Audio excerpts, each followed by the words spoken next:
नमस्कार, जेके प्राइम में आपका स्वागत है। मैं हूं विनोद कुमार। दर्शकों, डीआरडीओ ने एक बड़ा तोहफा जम्मू प्रोविंस के लोगों को दिया है और इस वक्त पर दिया जाए जब महामारी पीक पर है और इस समय ज़रूरत भी थी, क्योंकि जीएमसी और उसके एसोसिएट हॉस्पिटल जितने भी हैं वहाँ पे बेड्स की कमी साफ नज़र आ रही थी। लेकिन डीआरडीओ ने 500 बिस्तर वाला ये अस्पताल सरकार को समर्पित किया है और इस मौके पर खुद मनोज कुमार सिन्हा जो एलजी हैं वो पहुँचे थे और उसके साथ साथ सांसद जुगल किशोर और बाकी बड़े अधिकारी भी वहाँ पर पहुँचे थे।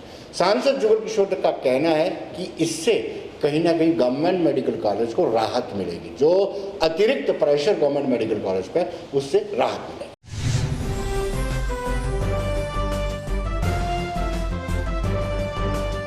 आगे मत आना।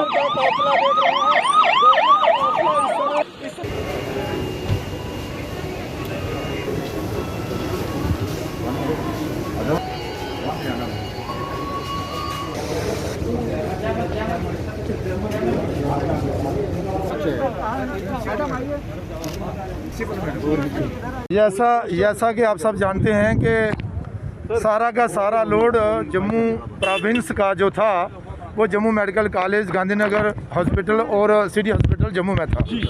तो अब ये जो 500 बेड का कोविड हॉस्पिटल डीआरडीओ की तरफ से बनाया गया है, इससे जो बोझ है वो हल्का हो जाएगा और इधर भी पेशेंट जो है वो आना शुरू हो जाएंगे।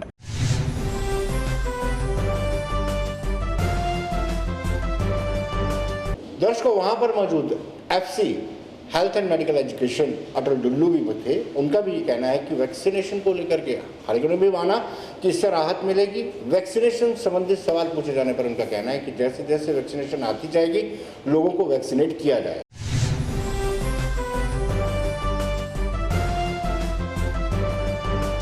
शुरू हो गया है 500 बेड का हॉस्पिटल। ये डीआरडीओ की मदद से बनाया गया है और इस 500 बेड में 125 बेड आईसीयू के बेड हैं और अब इसका ट्रायल रन चल रहा है।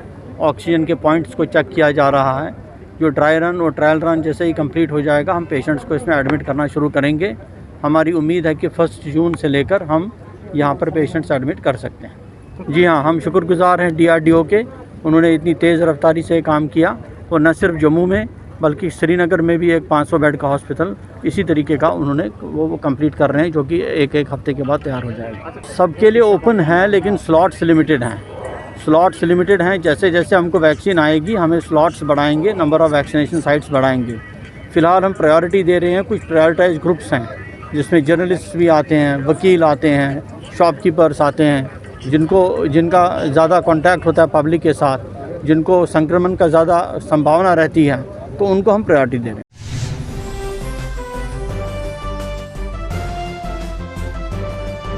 दर्शकों, डीसी सांबा और डीसी रामबन दोनों ने बताया है कि उनके जिलों में पॉजिटिव मामलों में लगातार कमी आ रही है और ये अच्छा साइन है। अगर पॉजिटिव मामले कम आते हैं, वैक्सीनेशन लगातार लगती जाती है और साथ ही साथ सैंपलिंग बड़े पैमाने पर होता है तो कोविड से जीता जा सकता है।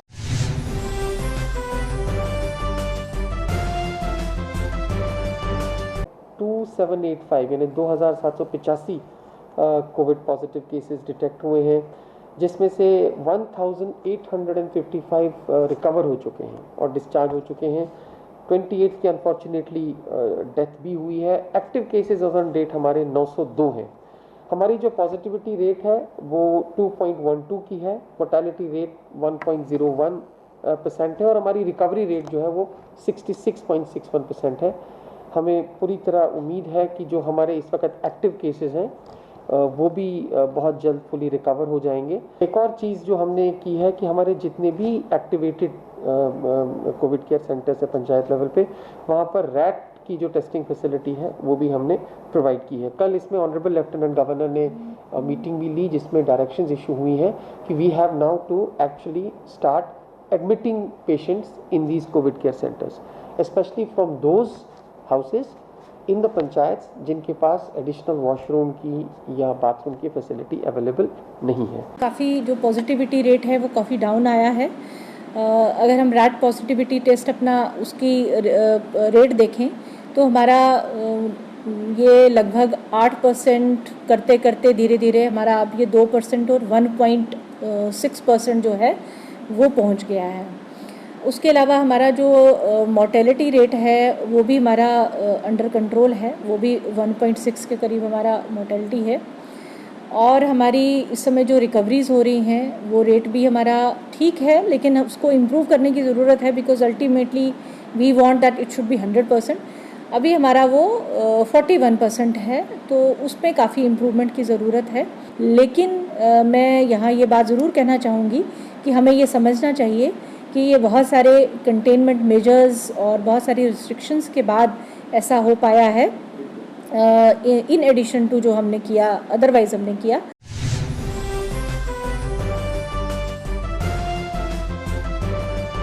दर्शकों, डिप्टी कमिश्नर किश्तवाड़ का भी कहना है कि 1213 लोग आए थे, जिनमें से 800 से ज़्यादा लोग ठीक होकर के वापस चले गए।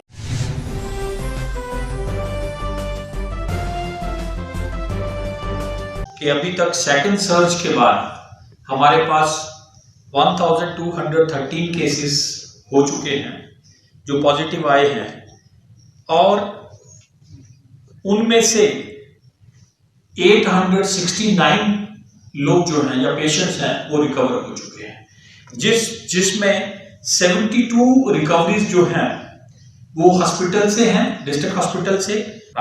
इस समय हॉस्पिटल में हमारे पास 16 पेशेंट जो हैं आज की डेट में एडमिट हैं। कहने का मतलब ये है कि अभी भी हमारे पास ऑक्सीजन बेड की कोई कमी नहीं है। हमारे पास आज की डेट में भी 90 के करीब ऑक्सीजनेटेड बेड जो हैं विद ऑक्सीजन सपोर्ट जो डिस्ट्रिक्ट हॉस्पिटल में अवेलेबल हैं या NHPC हॉस्पिटल में। ऑक्सीजन की सप्लाई अभी तक हम सिलेंडर्स के थ्रू ही दे रहे हैं, और सिलेंडर्स हमारे पास सफिशिएंट नंबर में ऑलरेडी अवेलेबल हैं, उसमें भी हमें कोई परेशानी नहीं है।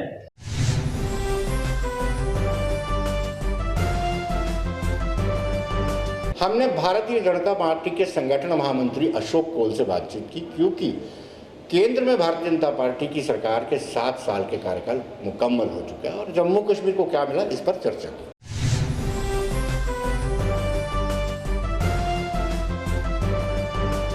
दर्शकों, इस वक्त हमारे साथ हमारे खास मेहमान हैं भारतीय जनता पार्टी लद्दाख और जम्मू यूटी के संगठन महामंत्री अशोक कोल जी। कोल जी, आपका स्वागत है। कोल साहब, हम आपसे ये जानना चाहते हैं कि इन 7 सालों में जम्मू कश्मीर के परिप्रेक्ष्य में इन 7 सालों का आंकलन आप कैसे करते? देखिए, जम्मू कश्मीर का आकलन जो हम कर रहे हैं उसमें जो पहले के 5 साल है, उन पहले के 5 सालों में जो विकास की गति है, डेवलपमेंट की जो गति है, उसमें आप देखेंगे बहुत तेज़ी आई है। और बाकी जो 2 साल बचे, बाकी के 2 साल जो सेकेंड टर्म में है, इसमें बहुत ऐसी चीज़ें हुई है जो कभी जम्मू कश्मीर का बाशिंदा, जम्मू कश्मीर का आदमी सोच भी नहीं सकता था। आपने देखा कि जम्मू कश्मीर में जो एक हमारे ऊपर एक थोपा गया आर्टिकल था, वो हमारे ऊपर पिछले 70 सालों से हमारे ऊपर चल रहा था, उसको समाप्त करना। उसके साथ जो हमारी यहाँ एक विशेष 35A की व्यवस्था दी गई थी, जो अनकॉन्स्टिट्यूशनली दी गई थी, उसको भी हटाना, ये जम्मू कश्मीर के लिए बहुत ही बड़ी उपलब्धि ये ऐसी हुई है।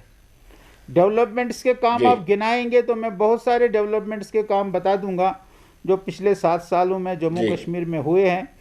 चाहे वो एम्स का हो, 2 एम्स मिले, मेडिकल कॉलेजेस मिले, और IIT, IIM मिला। ये बहुत सारी चीज़ें जो इन 7 सालों में जम्मू को मिली थी, जिसके कारण जम्मू महफूज रहा था डेवलपमेंट में, वो सब चीज़ें जम्मू में हुई है।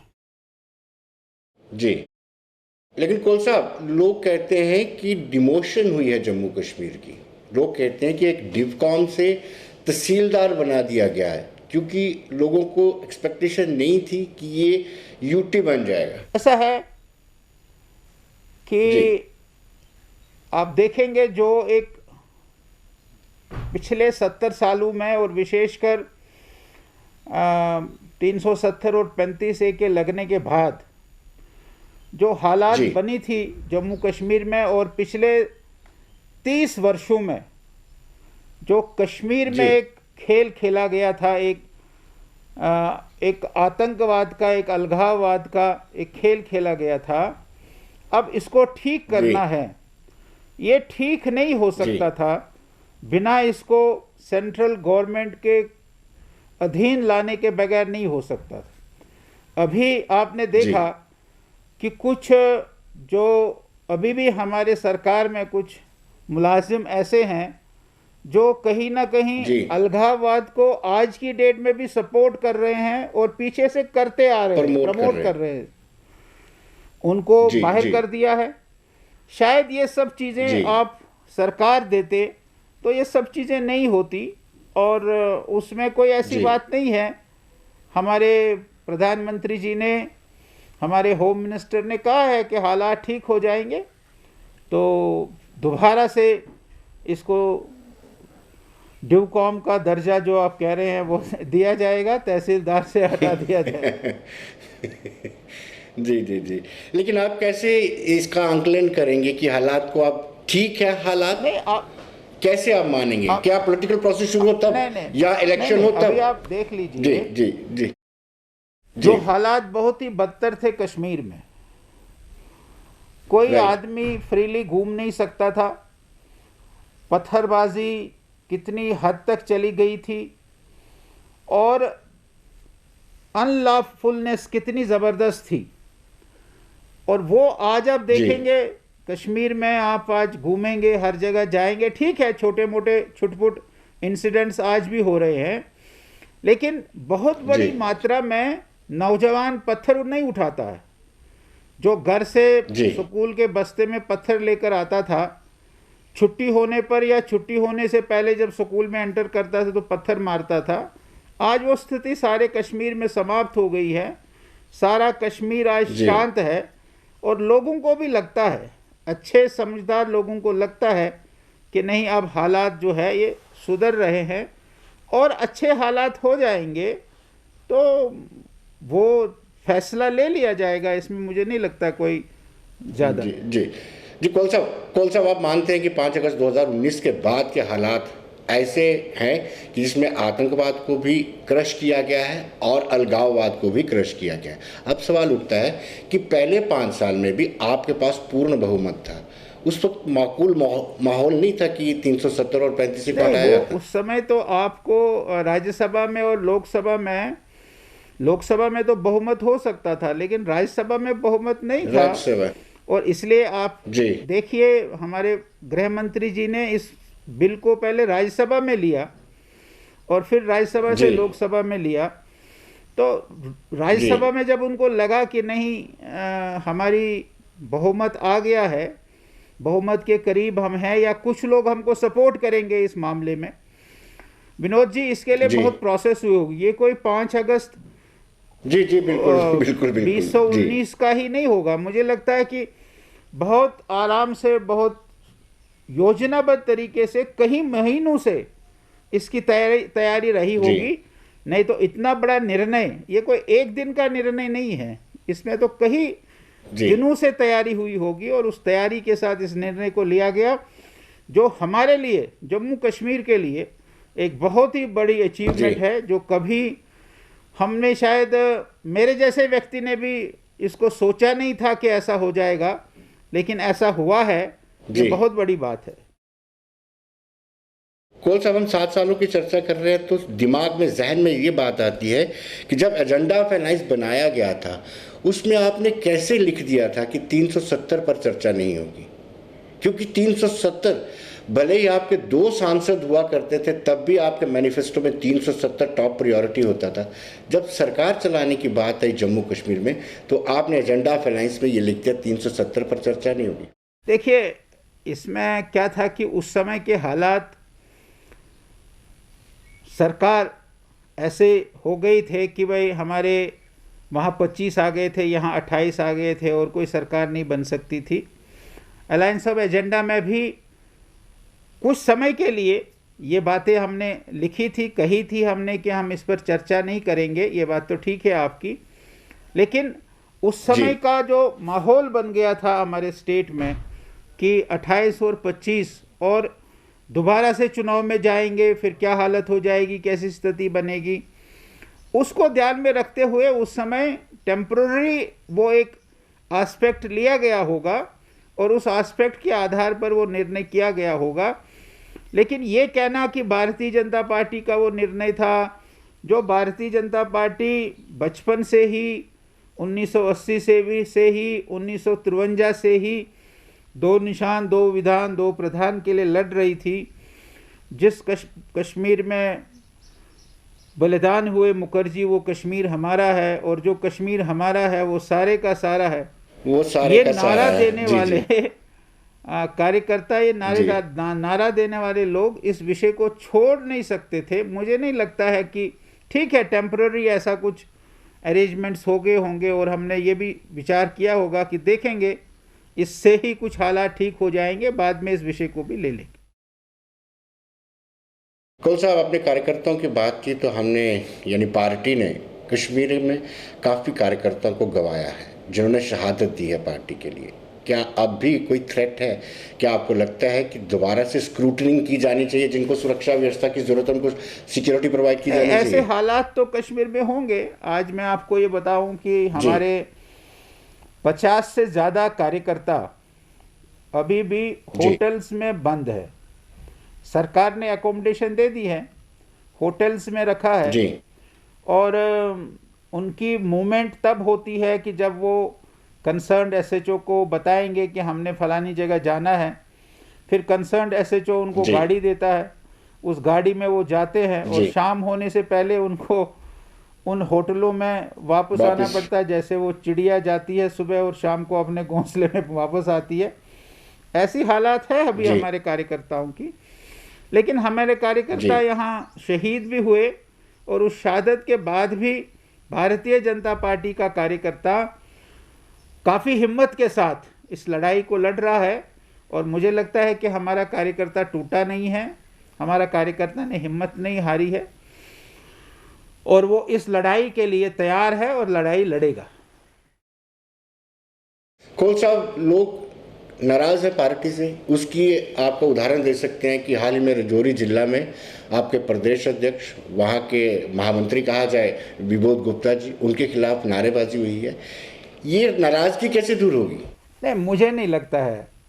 अब क्या है कि कुछ मिसअंडरस्टैंडिंग लोग क्रिएट करते हैं, तो उस मिसअंडरस्टैंडिंग में हमारा भी कार्यकर्ता वो बह जाता है और वो भी फिर उस प्रकार की बातें करता है।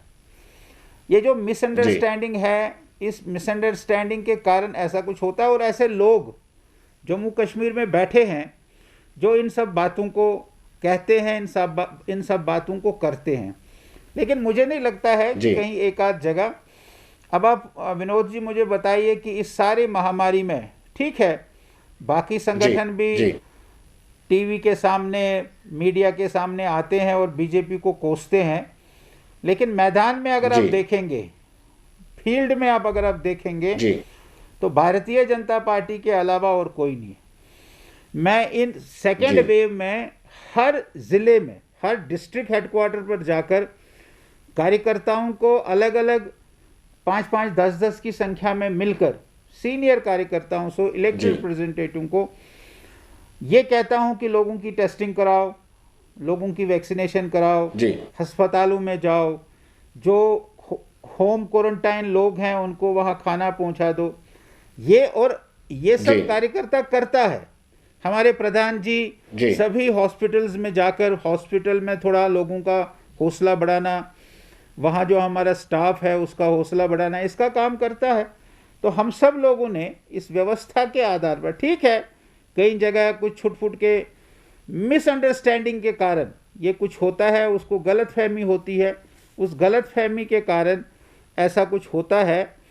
आज मैं देख रहा था इस सोशल मीडिया पर, व्हाट्सएप पर, हमारी जो राष्ट्रपति थी प्रतिभा पाटिल जी, उसने मोदी जी के बारे में क्या कमेंट्स लिखे हैं। यानी उन्होंने कहा कि ये तो अवतार है। ऐसा लोगों के आज राय भारतीय जनता पार्टी के लिए बनते हैं, लेकिन उसमें भी फिर कुछ हमारे अपोजिशन के लीडर्स जो कुछ ना कुछ इन्होंने जी ऐसा किया वैसा किया, वो ऐसे है, वो रावण है, वो इस प्रकार के लोग होता है, उस कारण से कहीं कहीं हमारे लोग भी उस आड़ में आ जाते। कौन सा इसमें कोई दो राय नहीं है। प्रतिभा देवी सिंह पाटिल ने कहा कि अवतार है प्रधानमंत्री नरेंद्र मोदी, लेकिन आप ये देखिए, आप ही के फॉर्मर एमएलसी पीएमओ में राज्य मंत्री पर सीधे सीधे एलिगेशन लगाते और कल माफी मांगते हैं। प्राइम मिनिस्टर तो कर रहा है, लेकिन कहीं ना कहीं पूरी टीम को करने की जरूरत है। क्या होता है कि ये इमेच्योरिटी भी कभी कभी होती है। उस हमारे एमएलसी साहब ने जिस भाषा का प्रयोग किया है, आपने देखा होगा जी, किसी भी सभ्य आदमी के लिए वो उस प्रकार की भाषा का प्रयोग करना ठीक नहीं है।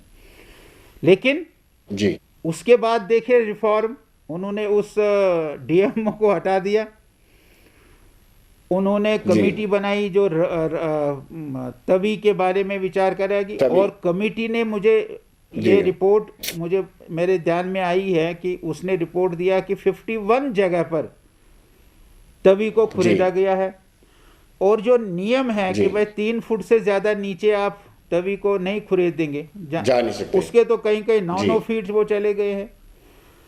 अब जो विक्रम रंधावा जी ने माइनिंग माफिया को हिट किया है, उस जो वैसे उसको करना चाहिए था, मैं उसके लिए उनको साधुवाद देता हूं कि उन्होंने उस प्रकार से हिट किया। अब डीएमओ को हटा दिया उन्होंने, अब उन्होंने इनके क्रशर भी खोल दिए, अब उन्होंने उनको कहा कि हम थोड़ी देर में आपको तवी से माल भी उठाने देंगे।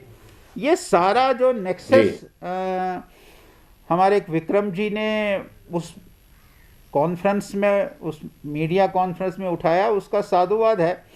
लेकिन उसने जिस प्रकार से सरकारी अफसरों की और हमारे पीएमओ में राज्य मंत्री, उनके एक बड़े नेता की जिस प्रकार से उन्होंने आलोचना की, वो निंदनीय थी, और इसलिए ये ज़रूरी था कि कल उसने उसके लिए उनको रिग्रेट किया है। वो हमारे घर का मामला है, उसको हम ठीक करेंगे, वो हमारी जिम्मेवारी है, उसको हमने ठीक कर दिया है, उसको बहुत अच्छा हो गया है, ऐसा मुझे लगता है। कुल साहब, कभी कभी आपको एहसास हुआ कि माइनिंग की वजह से बीजेपी की छवि काफ़ी खराब हुई है? जो 1800 में ट्रॉली मिलती थी, वो 5-5 हज़ार में रेत की ट्रॉली मिलने लगी। वो तो बात है। और जो कश्मीर के नेता जिनको बजरी बोलना नहीं आता, उन्होंने भी इसको इशू बनाया। वो तो बात लगता है, मैं आपसे इसमें सहमत हूँ। जब आम आदमी दुखी होता है, परेशान होता है, उस परेशानी का कारण जो भी उसमें उसको सामने सत्ता दिखती है, वो सत्ता होती है, वो तो बात ठीक है। और जिस प्रकार से माइनिंग में लोग परेशान हुए, 1500-1700 की रेत की 100 फीट की जो ट्रॉलर होता था, वो उसको 3000-4000 में मिला है। मुझे लगता है कि ये बहुत बड़ी एक विडंबना हो गई। अब सरकार से जब बात करते हैं, सरकार कहती है कि सुप्रीम कोर्ट ने कहा जी इसके ब्लॉक बनाओ, फिर उन्होंने ब्लॉक बनाए, उसका ऑक्शन किया, ऑक्शन वाले ने जिस रेट पर ऑक्शन किया, अब उसको वो रेट 12 नहीं खाता है, इसलिए वो 3 गुना 4 गुना उस पर पैसा मांगता है। लेकिन अब ठीक हो गया कि हमारे डीसी जम्मू ने कोई रेट लिस्ट निकाला है। मुझे लगता है कि अगर उसको ठीक किया जाए तो ये प्रॉब्लम जो लोगों की है, इसके कारण मैं मानता हूं कि भारतीय जनता पार्टी के प्रति लोगों में एक रोष है। मैं इसको डिनाई नहीं करता हूं, मैं इसको मानता हूं, और मुझे ऐसा लगता है कि इसको हम ठीक करेंगे, बहुत जल्द और ठीक करेंगे। कौन साहब, लोगों को एक्साइज पॉलिसी को लेकर के भी नाराजगी है। एक्साइज पॉलिसी में ये निर्धारित ही नहीं किया गया है कि मंदिर की कितनी दूरी में आप वाइन शॉप खोल सकते हैं। और कल विश्व हिंदू परिषद को बाकायदा एक चिट्ठी लिखनी पड़ी है उपराज्यपाल को कि आप इस एक्साइज पॉलिसी पर पुनर्विचार करें, क्योंकि 300 मीटर पहले एक्साइज पॉलिसी में यह था कि 300 मीटर मंदिर से दूर होना चाहिए, जो भी धार्मिक स्थल है उससे दूर होना चाहिए। लेकिन इस पॉलिसी में इसका कोई ये आपकी बात ठीक है, मैं आपसे सहमत हूँ। मुझे बताया गया है, और मैंने वो दोनों पॉलिसीज़ मंगाई है, पुरानी भी और नई भी। पुरानी पॉलिसी में ये चीज़ें थी कि मंदिर, स्कूल के सामने, मस्जिद के सामने ये नहीं होना चाहिए, लेकिन नई पॉलिसी में वो साइलेंट है। तो हम इसकी बात करेंगे सरकार के साथ कि भाई ये नहीं चलेगा, आपको जो पहली पॉलिसी में है कि हम उसी को एनओसी देंगे, जो एनओसी जिसके मंदिर के सामने नहीं होगा, मस्जिद के सामने नहीं होगा, गुरुद्वारे के सामने नहीं होगा, किसी स्कूल के सामने नहीं होगा, किसी हॉस्पिटल के सामने नहीं होगा, ऐसा हम फिर करेंगे। और अगर ऐसा हुआ है, ये गलत है, मैंने वो दोनों पॉलिसीज़ पिछली और नई मंगाई है, मैं उसका अध्ययन कर रहा हूँ, और ये गलत है, और ऐसा अगर इन्होंने किया हुआ है और इसको इन्होंने रेक्टिफाई करना चाहिए। कोलसा प्रोफेसर चमनलाल गुप्ता का देहांत तो होता है और जितना सम्मान उनको मिलना चाहिए पार्टी नहीं दे पाती है, और लोग जो वर्कर आपका डेडिकेट वर्कर है उसको लगता है कि कहीं ना कहीं उसका मोराल जो है डाउन हो जाता है। क्या लगता है आपको पार्टी से गलती हुई है, जो सम्मान देना चाहिए था आपने नहीं दिया? देखिए, ऐसा है कि जिस दिन हमको ये पता लगा, मुझे पता लगा कि प्रोफेसर साहब का निधन हुआ, सुबह उनके ही भाई ने, रमेश जी ने मुझे फ़ोन पर बताया, तो मैंने पहले काम किया कि मैंने त्रिकुटा नगर में 4 बड़े लोगों को, कविंदर जी, युद्धवीर सेठी और हमारे विक्रम रंधावा जी और मैं, हम 4 के 4 लोग चमनलाल जी के घर चले गए।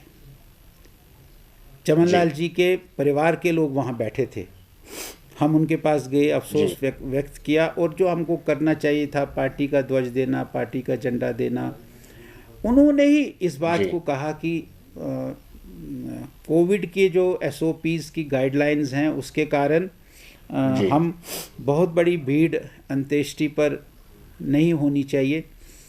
तो इसलिए उनसे इस बात को कहकर कि भाई हम, और ये स्वाभाविक था कि हम ही वहाँ बहुत बड़ी भीड़ करते, इसलिए अंत्येष्टि पर बहुत बड़ी भीड़ हमने नहीं की। दूसरे दिन हमने उनको कार्यालय में उनका श्रद्धांजलि का कार्यक्रम किया, और अभी 1-2 दिन में 31 तारीख को हम ऑनलाइन उनकी श्रद्धांजलि का कार्यक्रम कर रहे हैं। जहाँ तक सवाल है कि सरकार को उन्होंने उसको देना चाहिए था सम्मान, जो उनको मिलना चाहिए था एज़ पर प्रोटोकॉल, उसमें अगर गलती है तो वो तो ठीक है, लेकिन चूंकि इस कोरोना के काल में, कोविड के काल में ऐसी कोई कमी रही होगी, मुझे नहीं लगता है कि चमनलाल जी जिस स्तर के आदमी थे, चमनलाल जी जिस स्टेटस के आदमी थे, चमनलाल जी जिस कद के हमारे कार्यकर्ता थे, वो उनके लिए बहुत छोटा है, वो कोई बहुत बड़ी बात नहीं है। कोल साहब, डिलिमिटेशन कमीशन अपना काम कर रहा है, और क्या उम्मीद जताई जाए कि कब तक ये अपनी रिपोर्ट सबमिट करेगा, अपनी रिकमेंडेशन सबमिट करेगा, और कब तक, जैसे आपने मजाकिया लिहाज में कहा कि आप तहसीलदार को डिवकम बनाएंगे? आखिरी सवाल है मेरा। नहीं, मैंने आपसे ये बात कही है कि परसों जो NC का स्टेटमेंट आया है कि हम सोच रहे हैं कि हम इसमें भाग लेंगे, इसका मतलब है कि डिलिमिटेशन कमीशन का काम प्रारंभ हो चुका है और बहुत आगे बढ़ा है।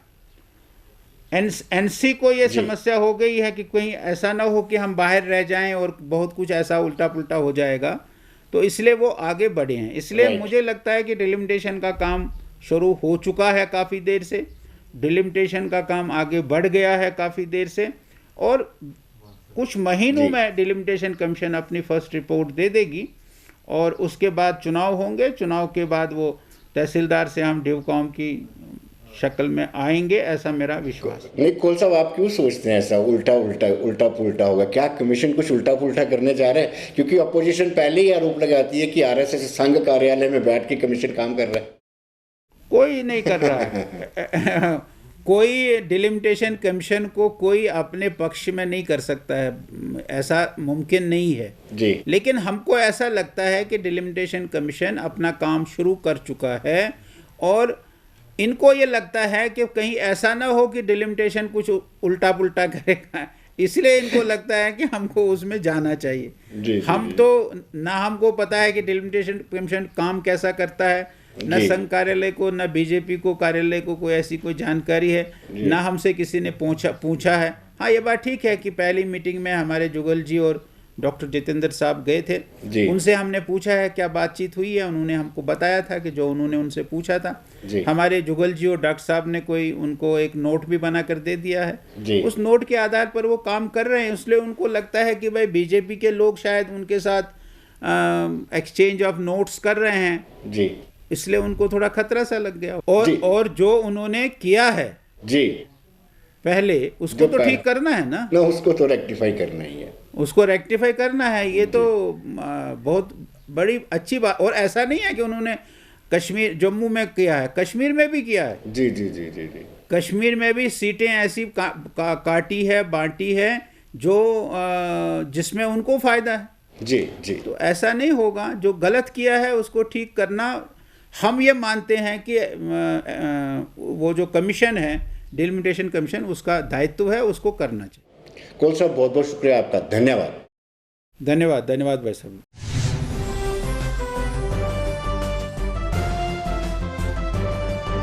तो दर्शकों बने रहिए देश दुनिया की खबरों के लिए और मुझे दीजिए इजाजत।